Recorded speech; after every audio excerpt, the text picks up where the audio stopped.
Angkatan kedua ya. Pelayan kerajaan.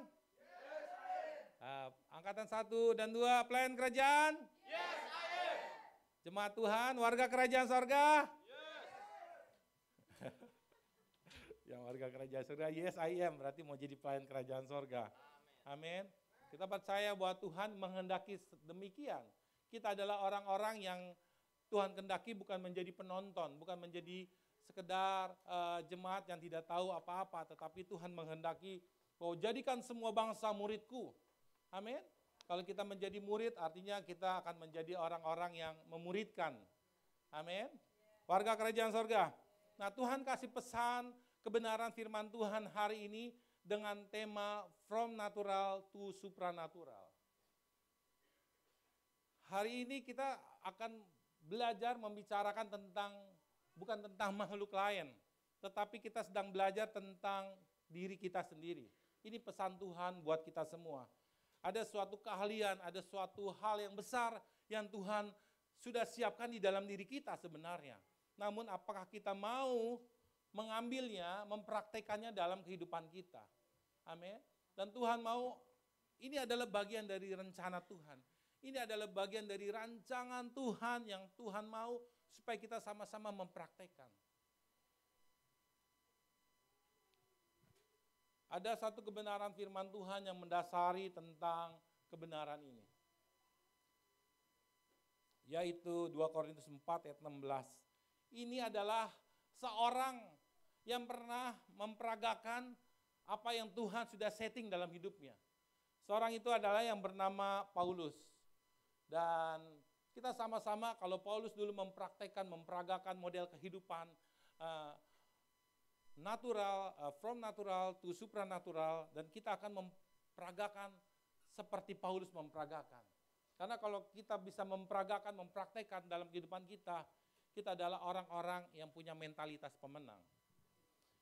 2 Korintus 4 ayat yang ke-16 berkata gini, sebab itu kami tidak tawar hati, tetapi meskipun manusia lahiriah kami atau badan kami semakin merosot, namun manusia batiniah kami dibaharui dari sehari ke sehari.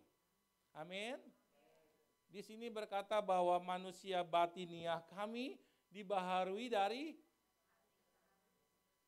enggak salah ya, ini bukan dari bulan ke bulan, bukan dari minggu ke minggu, tetapi manusia batiniahnya dibaharui dari sehari ke sehari. Every day, setiap hari ada manusia batiniah yang diperbaharui setiap hari. Saat itu Paulus mengalami bukan hal yang bahagia, senang, tapi banyak masalah yang dihadapi. Namun dia berkata, sebab itu kami ini enggak tawar hati walaupun masalah silih berganti dalam hidup kami. Tetapi meskipun manusia lahiriah kami dipenuhi kesakitan, masalah, semakin merosot, ada kata namun, ada kabar bahagia, namun manusia batiniah kami dibaharui dari sehari ke sehari. Oleh sebab itu, aku tidak mengeluh walaupun di tengah masalah. Aku tidak mengeluh, aku tidak komplain sama Tuhan, komplain sama kanan kiri, depan belakang. Tapi yang Paulus katakan, dia memuji. Ku mau memujimu, ku selalu pujimu, ku mau menyembahmu, ku selalu sembahmu, kau yang layak terima semua pujian, kemuliaan hanya bagi Tuhan. Kalau kita dibaharui dari sehari ke sehari, maka pujian tetap ada dalam lidah kita. Tidak ada komplainan, Tuhan kenapa aku harus seperti ini. Tapi yang kita lakukan, kita memuji Tuhan. Kita tetap menyembah Tuhan. Amin. Karena ada manusia batiniah kita yang dibaharui dari sehari ke sehari. Warga kerajaan sorga, di dalam diri kita ini ada dua kehidupan yang sudah selayaknya seharusnya bekerja di dalam diri kita. Saya sampaikan kesekian kalinya kepada jemaat di tempat ini. Mudah-mudahan yang kesekian kalinya kita bisa sadar dan kita bisa memperagakan model kehidupan kedua ini, bukan hanya satu. Ada kehidupan yang bekerja dalam diri kita, yaitu kehidupan manusia jasmani. Saudara semua sini pasti melakukannya. Dan yang kedua adalah kehidupan manusia rohani. Kita ini adalah makhluk yang berbeda dengan makhluk-makhluk yang lain. Setuju? Unsur di dalam diri kita berbeda dengan makhluk-makhluk lain. Di dalam diri kita atau di dalam diri manusia terdiri dari tubuh, jiwa, dan roh. Sedangkan makhluk lain tidak memiliki sekomplit seperti kita. Dan yang membuat berbeda adalah makhluk lain tidak memiliki roh seperti diri kita. Nah, ayat di atas menunjukkan bahwa di dalam diri kita memiliki unsur. Ayat yang tadi kita baca, Paulus di 2 Korintus tadi menunjukkan bahwa di dalam diri kita ada namanya unsur kehidupan selain kehidupan jasmani. Setuju? Manusia batiniah dibaharui dari sehari ke sehari. Ini menunjukkan bahwa di dalam diri kita ada unsur kehidupan yang lain selain kehidupan jasmani yang harus kita kembangkan. Saya berharap bahwa kita sama-sama bisa melakukannya, amin. Karena unsur ini adalah manusia rohani atau kehidupan rohani adalah unsur terpenting dalam kehidupan manusia. Amin. Saudara ini bukan hanya sekedar tubuh jasmani, tapi inti kehidupan kita adalah manusia roh, amin. Karena itu saudara adalah manusia roh yang memiliki jiwa yang tinggal di dalam tubuh. Jangan saudara balik. Tapi kalau saudara memahami tentang konsep ini, bahwa saudara adalah manusia roh yang memiliki jiwa yang tinggal di dalam casing ini atau tubuh ini, maka saudara akan selalu memperhatikan kehidupan roh saudara. Amin. Katakan bersama dengan saya 1, 2, 3. Saya adalah manusia roh yang memiliki jiwa yang tinggal di dalam tubuh. Amin. Katakan sama sebelah, saudara adalah manusia roh yang memiliki jiwa yang tinggal di dalam tubuh. Ternyata saudara ini bukan sekedar manusia natural, tetapi ada kandungan supranatural di dalam diri saudara. Kalau saya bilang begini, saudara ini adalah manusia natural, tapi supernatural. Saudara adalah manusia natural, tetapi supernatural. Karena ada unsur inti terpenting dalam kehidupan kita yaitu manusia roh. Dan itu adalah bagian dari supranatural yang akan mengarah kepada supernatural. Amin. Oleh sebab itu sudah seharusnya yang kita kembangkan bukan saja manusia natural kita saja, amin. Tetapi manusia supranatural, manusia supernatural yang sudah terlanjur terkandung ada dalam diri kita. Dan ini harus kita kembangkan. Nah, Tuhan memberikan pesan ini melalui saya untuk kita semua agar kita bisa tahu, amin. Kita bisa sadar dan kita bisa mengalami perubahan ke arah yang lebih baik dan kemajuan di dalam diri kita dalam segala hal. Amin. Bukan secara materi saja, tetapi dalam segala hal. Dan kita harus pahami bahwa manusia memiliki hukum ini. Memiliki 2 hukum kehidupan ini. Dan selain manusia tidak ada hukum seperti manusia ini. Nah, hukum natural. Hukum natural adalah hukum yang dipikirkan, diperkirakan oleh manusia dan itu pasti terjadi. Ya, pasti itu terjadi. Nah, saya sudah kasih contoh. Kalau saudara memutuskan tidak makan 2 hari, apa yang terjadi? Sudah pasti saudara akan lapar. Kedua, saudara sudah pasti turun berat badan. Sudah pasti. Yang ketiga, saudara lemas, letih, lesu, lunglai, loyo, letoy. Dan yang keempat, saudara adalah hemat kos. Saudara hemat. Itu yang akan terjadi karena ada hukum natural yang saudara perkirakan itu pasti terjadi dan pasti terjadi. Namun saudara mesti pahami, saudara bukan hidup di area itu saja. Namun saudara hidup di area yang namanya area hukum supranatural. Amin. Kita boleh bekerja habis-habisan, bangun tidur langsung mikirin kerjaan, mikirin omset, mikirin yang lain-lain sampai sore, sampai malam, nggak ada waktu buat keluarga, kita masih mikirin pekerjaan. Tapi kita mesti pahami bahwa di dalam diri kita ada hukum supranatural yang harus hidup bekerja. Hukum supranatural adalah hukum yang dipikirkan tidak masuk akal. Namun saat kita yakini dan bisa kita lakukan secara natural, dan akhirnya bisa terjadi dalam kehidupan kita, walaupun gak masuk akal. Amin. Nah, gereja Tuhan bisa berdiri sampai saat ini 34 tahun, 2 generasi, saya tahun 2000, papa saya lah tahun 90 sampai 2015, saya tahun 2015 sampai sekarang.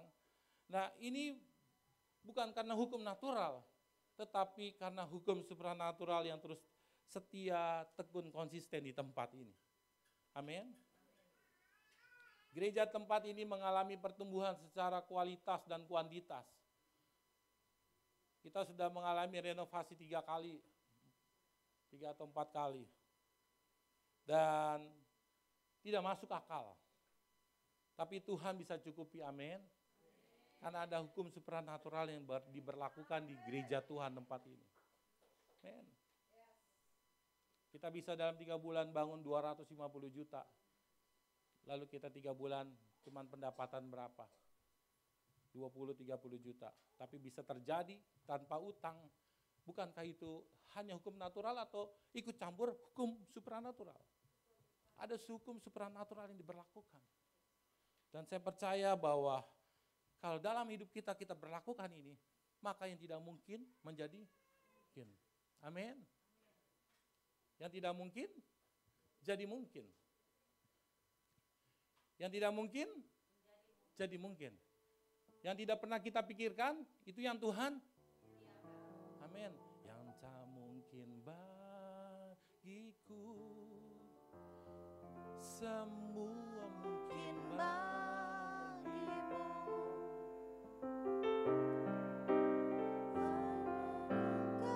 Hanya Engkau.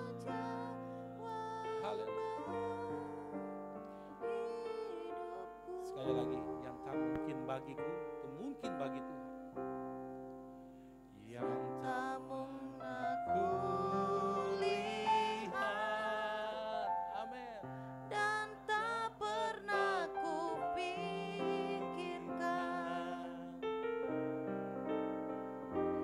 yang Kau sediakan bagiku. Gereja Tuhan tempat ini banyak mengalami hal-hal di luar kemampuan manusia natural.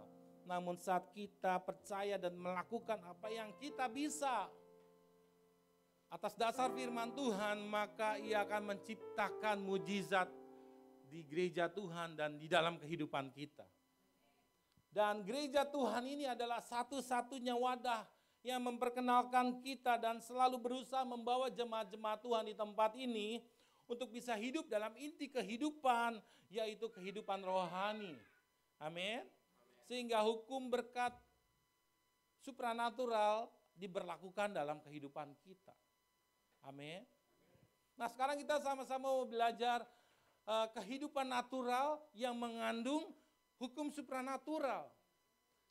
Mungkin dalam kehidupan sehari saudara melakukan semua hukum natural.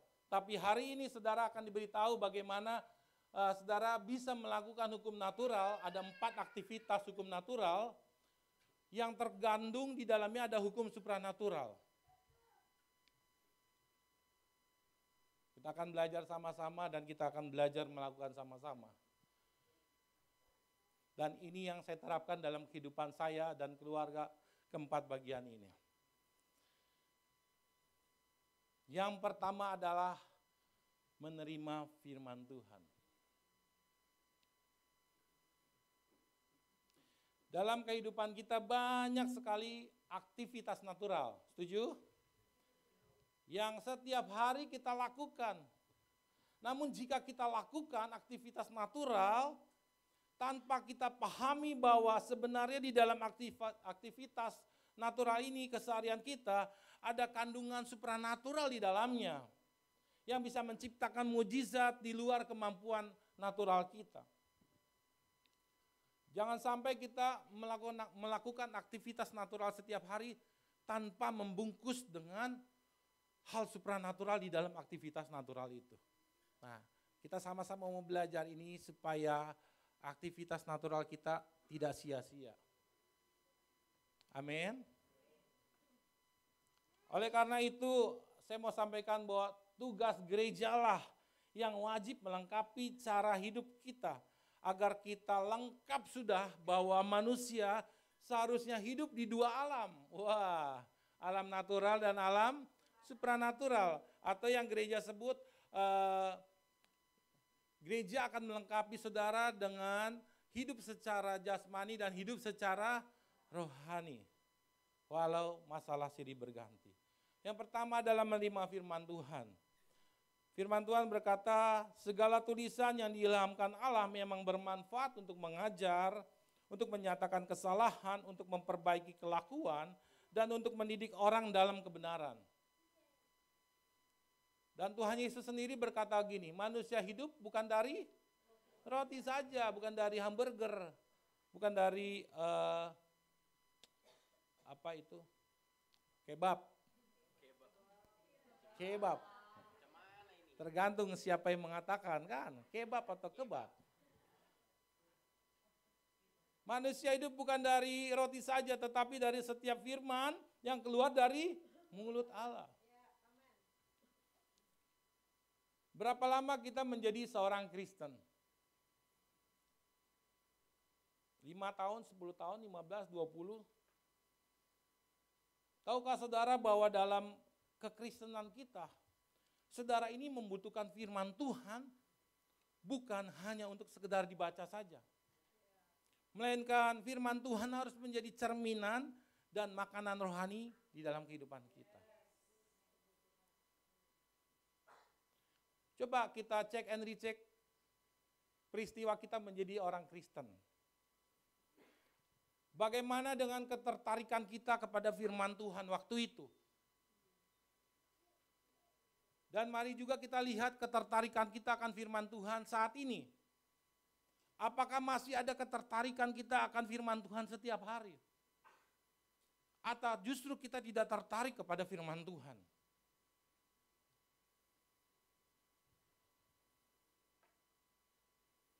Atau saudara belum mengerti bahwa firman Tuhan itu sebenarnya ukuran kehidupan kita? Amin. Kalau saudara nggak punya ukuran firman Tuhan dalam kehidupan kita, maka dunia yang akan memuridkan saudara. Dengan kita tahu dunia ini ditunggangi oleh roh-roh jahat, poneros. Sampai-sampai Tuhan Yesus mendoakan, Tuhan ya Bapa, janganlah buat mereka, musnahkan mereka, tetapi lindungilah mereka dari yang jahat. Ini bicara jahat itu poneros, serangan-serangan roh jahat, silih berganti. Kita sedang hidup di dua alam, alam natural dan alam supranatural. Sebab peperangan kita bukan melawan darah dan daging. Kata Efesus 6 ayat 12, tetapi melawan 4 level. Kalau situ ya, roh-roh jahat, penghulu-penghulu. Roh-roh jahat itu setan-setan cere-cere lah ya gitu ya, pocong dan teman-teman dan kawan-kawan. Dan pikiran-pikiran semua. Lalu penghulu ini bicara yang mengikat perjanjian. Sehingga kita nggak bisa kemana-mana, kita hidup dalam dosa. Setelah penghulu bicara apa? Penguasa-penguasa. Penguasa bicara penguasa Tangerang, ada penguasa kecamatan ada. Itu ada. Karena setan mencontek sistem pemerintahan kerajaannya Tuhan. Lalu yang terakhir adalah pemerintah-pemerintah, dia menduduki pemerintah. Kalau kita departemen doa, lagi doa keliling di pusat pemerintahan kota Tangerang, kita melihat di alam roh, seperti ada ular besar atau seperti jin yang sedang bertengger. Itulah penguasa pemerintah-pemerintah. Yang kita sebagai duta-duta kerajaan sorga, kita harus menduduki kota Tangerang ini bagi kerajaan Tuhan. Amin. Nah, kembali lagi tentang ketertarikan saudara akan firman Tuhan. Saudara butuh firman Tuhan Apa karena ada sesuatu yang baik masuk dalam diri kita, atau firman Tuhan memang kehidupan buat saya? Ini pesan Tuhan supaya kita bisa memahami bahwa firman Tuhan harus menjadi dasar kehidupan kita. Amin. Sebab tidak ada ilmu yang paling besar selain ilmu yang datangnya dari buku kerajaan ini yang kita baca. Ini sengaja ditulis buku Alkitab ini Perjanjian Lama dan Perjanjian Baru. Ini bicara tentang perjanjian sorga bagi manusia. Amin. Kalau kita memahaminya, maka perjanjian Tuhan yang kita yakini, kita deklarasikan, kita perkatakan, maka itu akan terjadi dalam kehidupan kita. Ini adalah satu-satunya buku saat kita membaca firman Tuhan, membaca buku ini, sang penulisnya hadir bersama dengan kita. Kalau saudara baca buku yang saya tulis, Kingdom of Love atau Doa Model Kerajaan, saya nggak ada. Saudara baca di rumah, saya nggak ada. Tapi kalau saat saudara baca firman Tuhan, Roh Kudus hadir bersama dengan saudara. Sehingga saudara dikasih rema-rema firman Tuhan. Amin. Karena itu saudara butuh firman Tuhan. Amin. Saat kita membaca firman Tuhan, meyakini dan mendeklarasikan dan memperkatakan, maka saya percaya bahwa mesin supranatural dalam diri kita mulai bekerja dan menghasilkan produk-produknya. Dan menghasilkan berkat-berkatnya, yaitu berkat damai sejahtera, berkat sukacita, kebaikan, perlindungan, pemeliharaan, penyediaan akan diberlakukan dalam kehidupan kita. Amin.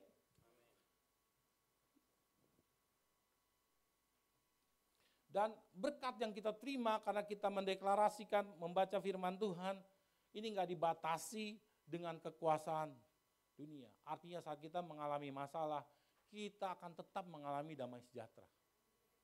Orang dunia mencoba mencari damai sejahtera, membeli dengan uang. Tetapi kita, saat kita datang sama firman, percaya firman Tuhan, berkat firman Tuhan masuk dalam diri kita. Lalu kita diberhadapkan dengan masalah. Tidak dibatasi, kita akan tetap mengalami damai sejahtera dan sukacita, ketenangan atas jiwa kita. Amin. Menurut saudara, baca firman Tuhan itu gampang atau susah? Menurut saudara, saudara bisa nggak baca firman Tuhan? Saudara bisa nggak percaya sama firman Tuhan? Kalau saudara merasa sulit, tapi nggak mungkin juga. Ini bagian dari aktivitas natural. Saudara membaca, saudara meyakini, saudara bisa menjiwai dan mendeklarasikan. Itu bisa. Dan saudara juga lakukan itu di dalam kehidupan natural lainnya. Saudara nonton TV atau telenovela, atau saudara bisa menjiwai, saudara bisa nangis. Saudara nonton drakor sampai saudara nangis. Coba saudara baca firman Tuhan, saudara melihat begitu besar kasih Allah akan hidupku, akan dunia ini. Dia rela berkorban buat aku. Saudara biasa aja.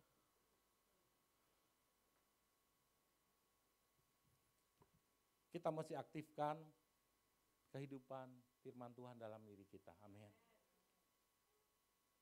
Sebab hilangnya firman Tuhan di dalam diri kita setiap hari, itu sama saja kita sedang menghilangkan kekuatan dan kuasa sorga di dalam diri kita.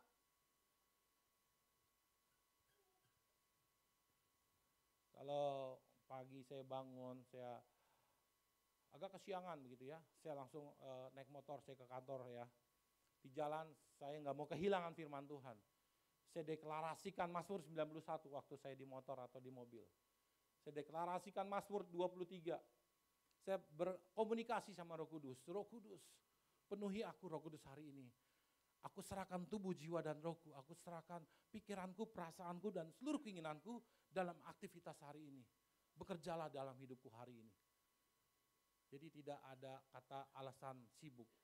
Karena saya percaya bahwa firman Tuhan itu justru pintu pertama untuk kita melakukan banyak-banyak hal dalam kehidupan kita. Karena itu jangan sampai hilang firman Tuhan setiap hari dalam kehidupan kita. Amin. Dan firman Tuhan ini bukan sesuatu yang sulit, saudara bisa lakukan.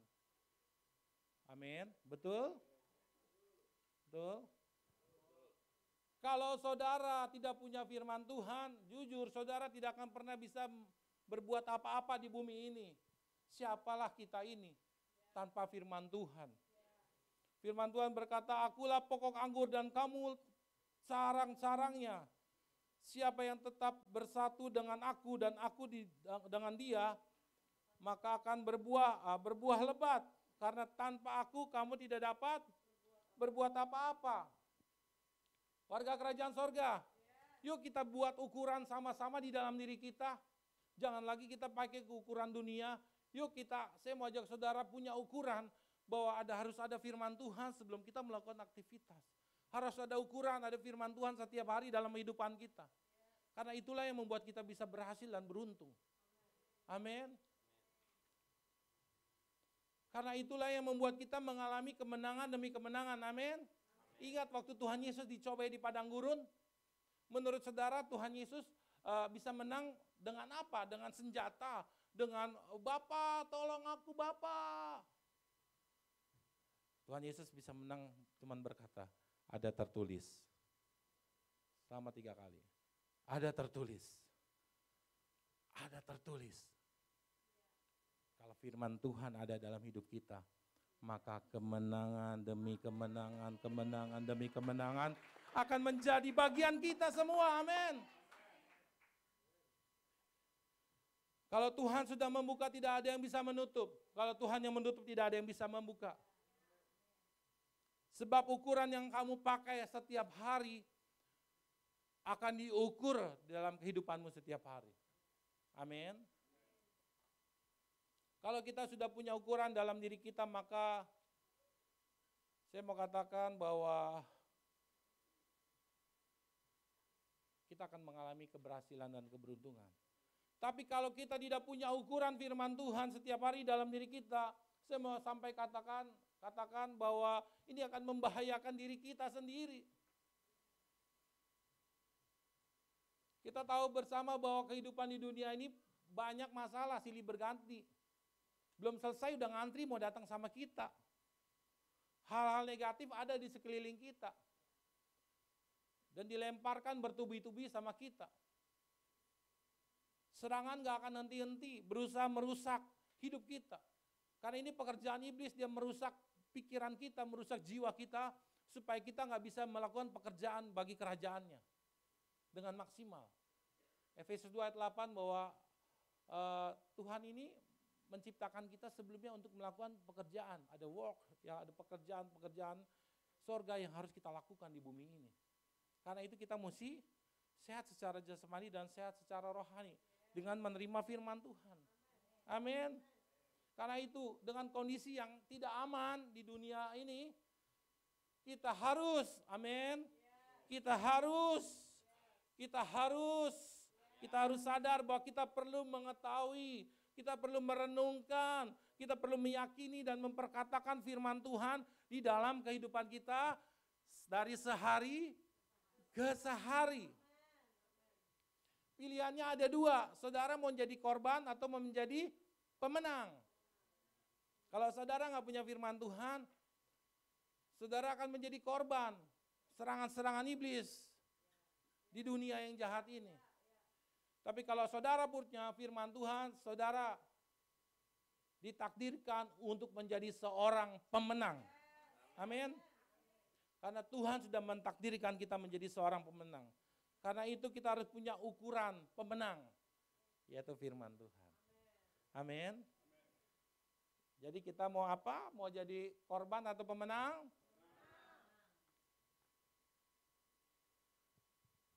Kalau kita mau jadi pemenang, tidak ada cara lain, kita harus menerima firman Tuhan seminggu sekali, sebulan sekali, atau setiap hari. Amin. Mari katakan bersama dengan saya. Aku mau menerima dan meyakini firman Tuhan setiap hari. Warga kerajaan sorga, menerima firman Tuhan itu adalah aktivitas natural yang menghasilkan perkara-perkara supernatural dalam kehidupan kita. Amin. Menurut saudara apakah berat? Jadi baca firman Tuhan, belum jawab tadi. Berat atau tidak? Sepakat ya? Ini Tuhan dengar nih, Tuhan lihat. Apakah berat baca firman Tuhan? Saudara harus fokus kalau dengar firman Tuhan. Ini udah era media, saudara buka handphone dengar firman Tuhan atau yang lain nih. Jangan sampai dicuri. Iblis itu mencuri, membunuh dan membinasakan. Di sini cuma butuh 2 jam, 1 jam setengah. Saudara fokus dan saudara diberkati oleh Tuhan. Amin anak-anak muda. Amin. 24 jam dalam satu hari. Saudara butuh 1 minggu, 2 jam untuk ketemu Tuhan di rumah Tuhan. Gunakan waktu yang singkat ini untuk saudara menyerap ilmu-ilmu kerajaan Tuhan di dalam manusia roh saudara. Amin. Jangan sampai dicuri. Kalau dia dicuri waktumu, tidak fokus sama firman Tuhan, maka kita akan hilang berkat. Jadi baca firman Tuhan tidak berat ya. Kita mau melakukannya. Jangan sampai orang Kristen nggak suka baca firman Tuhan. Pasti disuruh baca firman, malas. Hati-hati. Maka jujur, kita akan sulit mengalami yang namanya mujizat-mujizat. Ya. Saat saudara mengalami masalah, maka hanya kemampuan manusia natural saja yang bekerja dalam diri saudara. Tidak ada kemampuan supranatural. Tidak lebih dari itu. Dan pada saatnya mesin itu di dalam diri saudara akan panas. Karena tidak bisa menampung masalah demi masalah. Maka rusaklah diri saudara, jiwa saudara, pikiran saudara, dan akhirnya stop.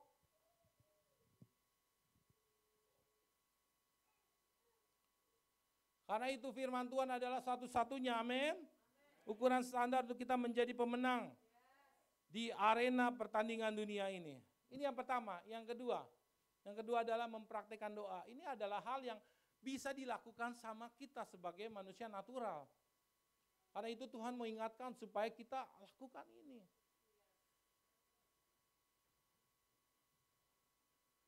Dalam doa dan permohonan berdoalah setiap waktu.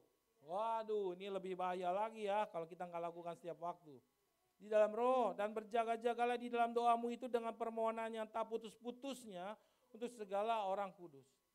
Doa adalah aktivitas natural yang menghasilkan perkara-perkara supernatural dalam kehidupan manusia. Menurut saudara berdoa itu gampang atau susah? Berdoa itu mudah atau sulit? Yakin? Tetapi kenapa saudara ada yang gak berdoa setiap hari? Doanya cuma doa makan, itu juga ngebut. Tuhan berkati makan ini, amin. Udah doa berkat sampai ngiler-ngiler kan. Karena makanannya luar biasa gitu kan. Langsung malaikat geleng-geleng. Harusnya Tuhan terima kasih atas berkat makanan ini. Biar berkat makanan ini menjadi kekuatan bagi saya untuk saya bekerja bagi kerajaan-Mu. Wah, udah diberkati Tuhan, berkati makanan ini. Lah, itu berkatnya udah di bawah. Kok minta berkat lagi? Nah, mesti baca buku doa model kerajaan sorga. Apakah tubuh natural ini bisa melakukan doa? Bisa. Namun mengapa orang-orang masih lupa untuk berdoa? Masih tidak tertarik dengan yang namanya berdoa? Padahal bisa dikerjakan oleh tubuh natural ini. Tahukah saudara, kalau saudara tidak berdoa, maka saudara sedang menghilangkan satu unsur terpenting di dalam diri saudara, yaitu kehidupan rohani. Kita sudah belajar di atas bahwa di dalam diri kita ada 2 kehidupan yang harus bekerja. Kalau saudara tidak berdoa, saudara sedang menghilangkan unsur terpenting dalam diri saudara. Tuhan itu sudah dengan sengaja menciptakan manusia dengan inti kehidupan, yaitu roh di dalam diri kita. Agar manusia bisa terhubung di alam supranatural untuk bisa terkonek dengan sorga melalui aktivitas yang bernama doa. Kalau saudara berdoa, maka apa yang terjadi? Yang terjadi adalah bahwa saudara sedang terhubung dengan pribadi Tuhan. Apa yang terjadi kalau saat saudara berdoa? Saudara sedang terhubung dengan akses sorga di bumi ini. Tapi bagaimana kalau saudara nggak berdoa?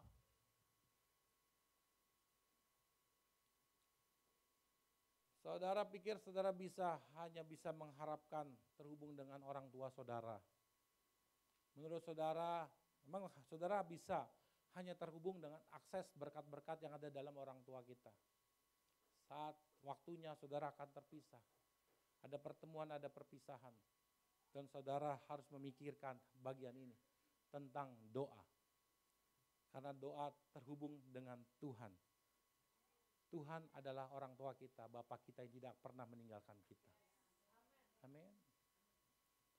Dan dengan doa kita sedang mengakses berkat-berkat sorga yang tidak terbatas, yang bisa tercurah dalam kehidupan kita. Amin. Gereja Tuhan sampai 34 tahun ini karena ada kehidupan doa yang dilakukan setia dan tekun di tempat ini. Ada doa-doa apa aja di sini? Ada doa apa aja? Doa fajar setiap Sabtu jam 5 ini buat jemaat Tuhan. Bukan buat pengurus. Jadi jemaat Tuhan setiap Sabtu boleh datang ke tempat ini jam 5 untuk berdoa fajar. Ada doa pujian penyembahan dan doa. Setiap hari Selasa namanya KPN, Kingdom Prayer Night. Jam 7:30 malam untuk semua jemaat bisa hadir di tempat ini. Nah, yang untuk pengurus adalah doa menara setiap hari yang dilakukan kepada orang-orang yang sudah dipilih. Setiap hari kita doakan jemaat Tuhan di tempat ini. Lalu ada doa perisai setiap hari Kamis jam 23, jam 11 malam atau jam 12 malam sampai jam 1, jam 2. Ini cuma berdoa, saudara lagi tidur, didoakan saudara di tempat ini. Jemaat yang tertanam di tempat ini didoakan di tempat ini. Dicabut setiap yang negatif dan dilepaskan, dilemparkan berkat-berkat Tuhan di alam roh. Amin. Lalu ada doa keliling, ada doa peperangan Kota Tangerang, ada doa peperangan keliling ke Provinsi Banten. Banyak doa yang di gereja tempat ini. Karena itu gereja tempat ini bisa bertumbuh karena ada kehidupan doa di tempat ini. Amin. Gereja ini harus tetap menghidupi kehidupan doa. Supaya apa? Supaya kita terhubung dengan Sang Raja. Supaya ada apa? Ada akses berkat-berkat surga masuk dalam gereja Tuhan, masuk dalam keluarga besar GBI KHC di tempat ini. Amin. Luar biasa, saudara di cover di alam roh, di dalam doa-doa melalui departemen doa di tempat ini. Amin. Warga kerajaan sorga, apakah kita pernah berdoa? Pernah. Apakah saudara selalu berdoa? Doa apa dulu nih? Doa makan. Kalau lapar juga lupa ya. Menurut saudara berdoa itu penting gak dalam kehidupan saudara? Ya, penting. Tapi kenapa suka lupa berdoa? Berapa kali dalam sehari kita berdoa? Ayo, oke Pak Martin, apa aja 7 kali? Yang pertama, ayo. Yang pertama, doa bangun tidur. Doa mandi. Masa mandi berdoa? Bangun tidur. Minum kopi. Oh, sarapan pagi. Terus? Makan siang.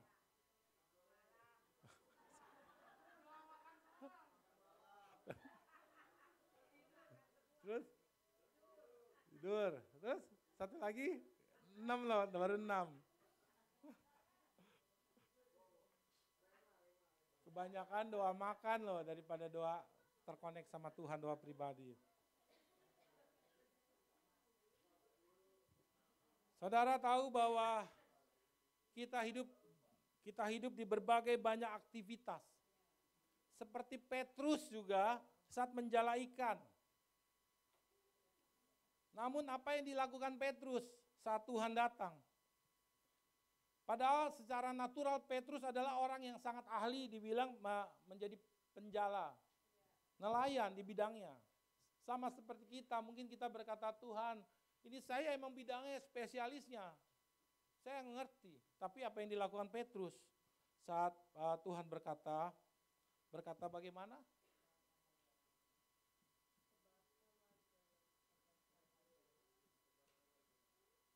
Petrus, tebarkan jalamu. Maka apa yang terjadi? Tuhan bilang ini, bertolaklah ke tempat yang dalam dan tebarkanlah jalamu untuk menangkap ikan. Simon ini masih komplain, Guru, telah sepanjang malam kami bekerja keras dan kami tidak menangkap apa-apa. Tetapi karena engkau yang menyuruhnya, aku akan menebarkan jala itu. Dan setelah mereka melakukannya, mereka menangkap sejumlah besar ikan sehingga jala mereka mulai terkoyak. Mengapa Petrus bisa seperti itu? Karena Petrus bertemu dengan Tuhan, Petrus berkomunikasi dengan Tuhan, mendengar suara Tuhan dan melakukan apa yang Tuhan katakan. Dan kita harus memiliki kehidupan doa dalam diri kita, amin. Harus, kalau kita punya firman Tuhan, kita punya doa bisa diklop. Mendengar firman Tuhan dan kita berdoa sama Tuhan. Kalau kita berdoa-doa sama Tuhan tanpa firman Tuhan, bagaimana kita bisa mendengar suara Tuhan? Firman Tuhan ini adalah bagian dari suara Tuhan. Berdoa itu komunikasi sama Tuhan. Amin. Kita semua bisa berdoa. Karena berdoa artinya menghidupkan mesin supranatural di dalam diri kita. Sehingga kita bisa terhubung dengan pribadi Tuhan dan terhubung dengan akses kerajaan sorga. Ini yang kedua, firman Tuhan dan doa. Kita mendengar yang ketiga dan keempat. Ini saudara bisa lakukan yang ketiga. Mengembalikan uang Tuhan. Ini saya lakukan sebagai keluarga, walaupun gembala saya lakukan. Karena saya melakukan atas dasar firman Tuhan. Jangan mentang-mentang gembala saya tidak mengembalikan persepuluhan ke rumah Tuhan. Saya kembalikan. Karena ini adalah hukum supranatural dalam kehidupan orang percaya. Persepuluhan adalah sebuah manajemen keuangan kerajaan sorga yang pemerintah kerajaan sorga sudah setting di bumi ini agar tugas-tugas kerajaannya bisa maju, berkembang, dan terlaksana dengan baik. Melalui wadah kantor-kantor kedutaannya yang disebut gereja Tuhan.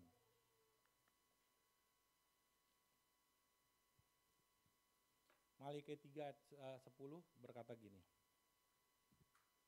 Kita nanti setelah firman Tuhan juga kita akan dengarkan lagi. Bawalah seluruh persembahan persepuluhan itu ke dalam rumah perbendaharaan supaya ada persediaan makan di rumahku, bukan saja menunjuk kepada gereja Tuhan, tetapi di rumahku bicara tentang bait Tuhan, yaitu diri kita. Saudara berpikir, aku mengalihkan persepuluhan untuk gereja nih, untuk hamba-hamba Tuhan di gereja nih. Saudara jangan berpikiran seperti itu, lakukan firman Tuhan. Karena supaya ada persediaan makanan di rumahku dan ujilah aku. Rumah gereja Tuhan operasional kerajaan sorga menjadi terlaksana dan rumah Tuhan yaitu diri kita dapat menerima perjanjian berkat. Firman Tuhan semesta alam, apakah aku tidak membukakan bagimu tingkap-tingkap langit dan mencurahkan berkat kepadamu sampai berkelimpahan. Kalau kita melakukan hukum supranatural yang bisa kita lakukan di dalam kehidupan natural kita. Warga kerajaan surga. Tuhan kasih pesan khusus buat kita semua, amin. Banyak gembala-gembala yang takut memberitakan hal ini. Mungkin dianggap salah satunya, wah perpuluhan kan nanti gembala menikmati juga. Tapi saya mau kasih tahu atas kebenaran firman Tuhan. Amin. Karena kalau tidak disampaikan, jemaat tidak mengalami janji-janji Tuhan dalam satu sisi gimana? Saya nanti disalahkan Tuhan. Kamu kenapa sebagai gembala tidak menyampaikan ini? Nggak enak Tuhan. Warga kerajaan sorga, saudara harus mengalami pengalaman supranatural di dalam bagian yang ketiga ini, amin. Saya yakin ini saudara bisa melakukannya. Namun hanya saudara mau atau tidak, betul nggak? Saudara bisa lakukan, tapi saudara mau atau tidak. Perpuluhan adalah aktivitas natural yang mengandung hukum supranatural. Saat saudara membawa perpuluhan ke rumah Tuhan ini artinya saudara sedang mengembalikan uang Tuhan. Saudara bukan memberi, tapi mengembalikan. Jangan saudara GR, saya udah memberikan persepuluhan. Saudara mengembalikan uang Tuhan. Karena sudah disetting manajemen dalam kehidupan kita 90% buat saudara, 10% buat operasional tugas-tugas kerajaan sorga di bumi ini. Amin. Untuk masuk ke dalam perwakilan kantor kerajaan sorga dan itu disubmit sama sorga, diproses bagi pekerjaan-pekerjaan Tuhan. Setelah itu diberlakukan perjanjian berkat atas hidup orang tersebut. Namun kalau saudara sudah tahu, namun saudara dengan sengaja tidak melakukannya, maka ini sama saja bahwa saudara sedang melanggar hukum undang-undang. Waduh, undang-undang dasar pemerintahan kerajaan sorga. Apakah ada sanksi atau akibatnya? Ada. Saudara, kalau kita baca di perjanjian lama, kenapa ini bangsa Israel dikasih berputar 40 tahun? Karena salah satunya seperti itu. Dan sekarang lagi viral, gak usah kasih perpuluhan. Nah, ini saya mau luruskan kembali. Bangsa Israel salah satunya berputar-putar 40 tahun karena melanggar undang-undang. Hukum manajemen kerajaan sorga. Warga kerajaan sorga, kita sedang mengambil yang bukan milik kita. Ini miliknya Tuhan. Atau kalau disebut dalam bahasa kriminal apa? Pencurian. Mungkin menurut saudara, saya nggak cukup Pak Gembala kalau mengembalikan uang Tuhan. Kalau itu menurut saudara, maka artinya saudara sedang membatalkan hukum perjanjian berkat di dalam kehidupan saudara di depan. Saya harus ngomong apa adanya, bukan ada apanya ya. Kebenaran Tuhan. Nah, perpuluhan adalah aktivitas natural yang berpotensi menghidupkan perjanjian berkat kerajaan sorga di dalam diri saudara di depan. Ini yang ketiga. Kita langsung keempat. Menabur benih. Amin.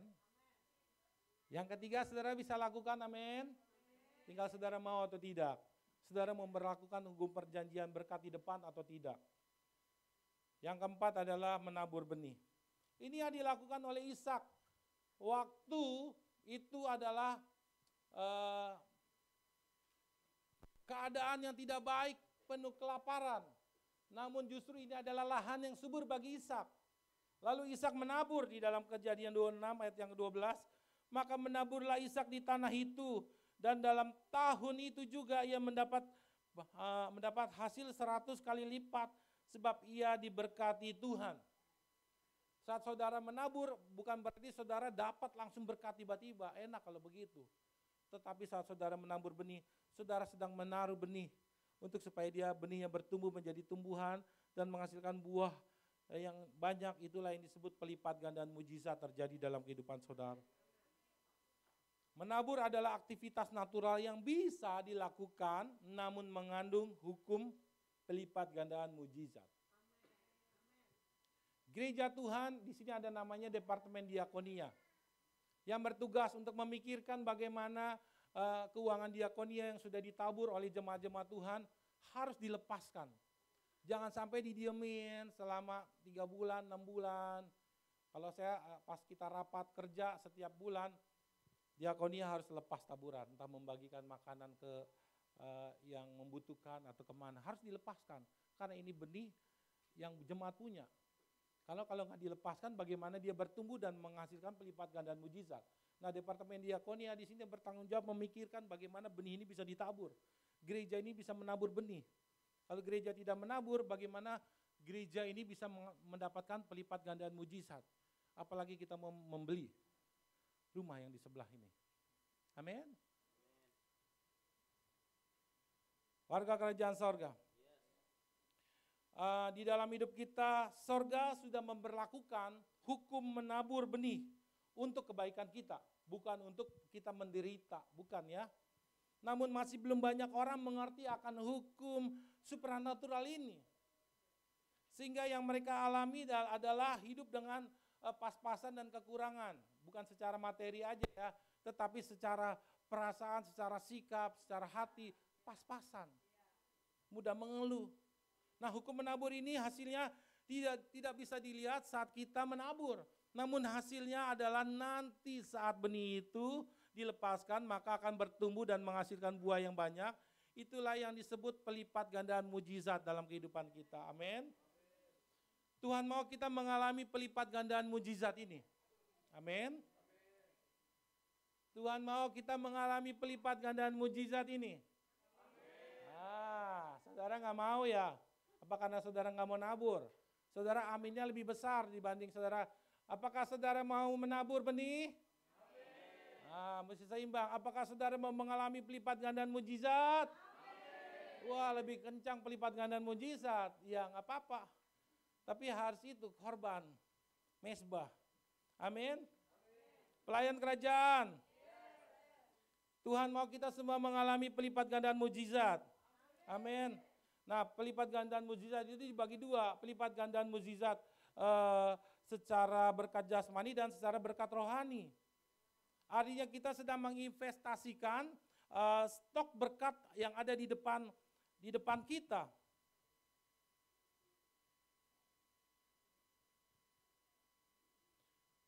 Stok berkat yang ada di depan kita. Dan untuk keturunan kita. Ia yang menyediakan benih bagi penabur. Dan roti bagi untuk dimakan. Ia juga yang akan menyediakan benih bagi kamu yang melipat gandakannya dan menumbuhkan buah-buah kebenaran. Amin. Saya yakin di dalam hidup kita Tuhan tuh sudah memberikan namanya roti dan benih. Tapi jangan semuanya dimakan jadi roti.